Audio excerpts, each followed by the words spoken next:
Nafisa Fitri, biasa dipanggil Kak Nafisa.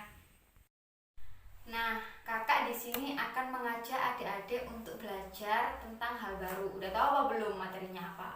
Yaitu materinya tentang new normal. Oke? Karena bersumber dari berita virus corona ini adalah virus yang sangat mematikan karena menyerang pernafasan dalam dan pernafasan luar kita. Setelah beberapa bulan berdiam di rumah atau biasa disebut dengan WFH, work from home, bekerja dari rumah, akhirnya pemerintah menetapkan pada bulan Juni 2020 untuk kita berjalan sesuai biasa atau menjalankan kebiasaan baru atau bisa disebut dengan normal. New normal dapat diartikan sebagai normal yang baru, sedangkan menurut Kemendikbud, new normal adalah keadaan baru dan belum pernah ada pada sebelumnya. Pandemi ini membuat kita harus beradaptasi dengan hal yang baru atau kebiasaan yang baru. Kita dapat melakukan aktivitas seperti biasa, akan tetapi harus menggunakan protokol kesehatan yang sesuai dianjurkan oleh pemerintah. Hal ini untuk mencegah penularan terhadap masyarakat sekitar yang sedang marak-maraknya tentang virus corona. Langkah-langkah ini kita harus menerapkan kehidupan bersih dan sehat, yaitu apa saja? Ada yang tahu adik-adik? Pertama, memakai masker jika terpaksa untuk keluar rumah. Dulu orang-orang yang memakai masker adalah orang-orang yang sakit. Nah, tapi sekarang kita semua orang harus dan diwajibkan untuk memakai masker. Dan jangan lupa memakai masker kain, gunakan 1 kali pemakaian, cuci sampai bersih. Kedua, menghindari kerumunan dan menjaga jarak di tempat yang ramai. Ketiga, setelah bepergian, segeralah mandi dan jangan lupa untuk mencuci pakaian dan jangan memakai pakaian yang belum dicuci ya, yang habis dari keluar rumah. Yang keempat, mencuci tangan dengan sabun, yaitu kurang lebih 20 detik, lalu bilaslah dengan air yang mengalir. Yang kelima, memakan makanan yang bergizi seperti 4 sehat 5 sempurna ya. Lalu berolahraga yang rutin, lalu tidur yang cukup, jangan kebanyakan bergadang, dan selalu meminum vitamin-vitamin. Nah, gimana nih? Udah pada ngerti belum apa yang aku sampaikan tadi materinya tentang new normal? Ayo. Nah, pastinya udah ngerti dong ya apa itu new normal adik-adik. Ya, sayangnya pelajaran untuk hari ini udah kita cukupkan sampai di sini dulu ya untuk hari ini. Jangan sedih ya adik-adik, kakak akan kembali lagi dengan pelajaran yang lebih menarik pada berikutnya. Jangan sedih ya, kakak akan kembali lagi dengan pelajaran yang lebih menarik lagi di pembelajaran berikutnya. See you.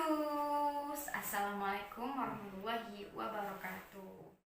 Assalamualaikum warahmatullahi wabarakatuh. Kembali lagi nih sama aku, Kak Nafisa. Nah, pada pertemuan kali ini Kak Nafisa akan membahas tentang kebudayaan Indonesia. Udah pada tahu belum sih budaya itu apa dan kenapa budaya itu harus dilestarikan? Oke, langsung aja kita bahas tentang budaya itu adalah suatu cara hidup yang berkembang dan dimiliki oleh suatu kelompok orang dan diwariskan dari generasi ke generasi berikutnya. Kita harus melestarikan budaya dari nenek moyang kita terdahulu untuk cucu-cucu kita dan generasi ke generasi berikutnya. Nah, adik-adik, di tema pembelajaran kali ini kita akan membahas tentang kebudayaan rumah adat di Indonesia. Sebelumnya kakak Nafisa mau tanya dong, adik-adik udah pada tahu belum ya rumah adat di Indonesia itu dari provinsi mana saja dan bagaimana bentuknya? Ayo. Mungkin udah ada yang lupa ya. Oke, kakak akan menjelaskan materi adat tentang rumah adat di Indonesia. Jadi khususnya untuk Pulau Jawa ini kita terdapat 6 provinsi yang memiliki rumah adat yang berbeda-beda tiap provinsinya, yaitu apa saja? Yang pertama yaitu ada dari Provinsi Jawa Timur, yaitu rumah joglo yang terbuat dari kayu jati. Rumah joglo yaitu yang terdiri terdiri dari yang pertama pendopo, yaitu tempat berkumpulnya para tamu. Kedua yaitu peringgitan, tempat untuk menjamu tamu atau kerabat yang dekat dengan pemilik rumah. Yang ketiga omah dalem, yaitu tempat berkumpulnya dan bercengkramanya keluarga terdekat. Keempat yaitu sentong, yaitu yang terdiri dari sentong kanan dan sentong kiri dan tengah. Sentong itu yaitu kamar kanan, kamar kiri, dan kamar tengah. Yang kelima yaitu padepokan, yaitu tempat untuk beribadah. Yang keenam yaitu sakaguru yang terdiri dari 4 pilar. Sakaguru yaitu tempat penyangga utama, yaitu yang terdiri dari 4 pilar. Itu apa saja? Untuk mengetahui arah angin yang terdiri dari arah mata angin timur, barat, selatan, dan utara.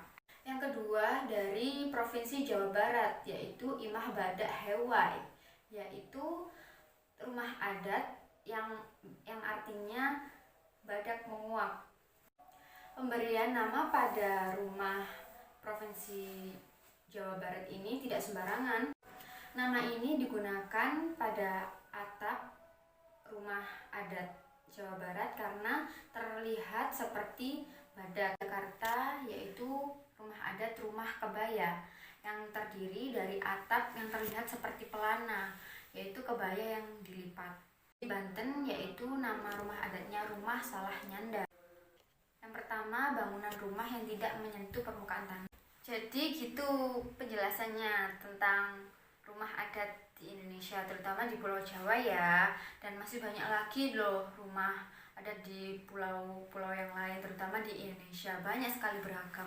Gimana? Tertarik nggak? Dan bagus-bagus kan rumahnya?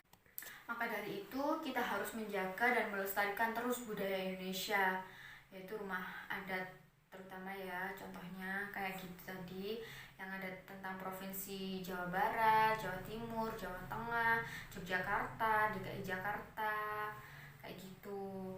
Harus dilestarikan ya adik-adik, dan harus diwariskan dari kita, cucu, dan generasi Jangan bosan-bosan ya adik-adik untuk belajar budaya Indonesia, dan jangan mau untuk dijajah lagi ya, karena nenek moyang dulu kita bekerja keras untuk membangun rumah adat istiadat ini dengan berbagai macam keunikannya. Yuk semangat ya belajarnya adik-adik meskipun online seperti ini, dan jangan sampai kita bermalas-malasan. Untuk itu aku sekian dari Kak Nafisa, untuk kurang lebihnya mohon maaf, dan assalamualaikum warahmatullahi wabarakatuh.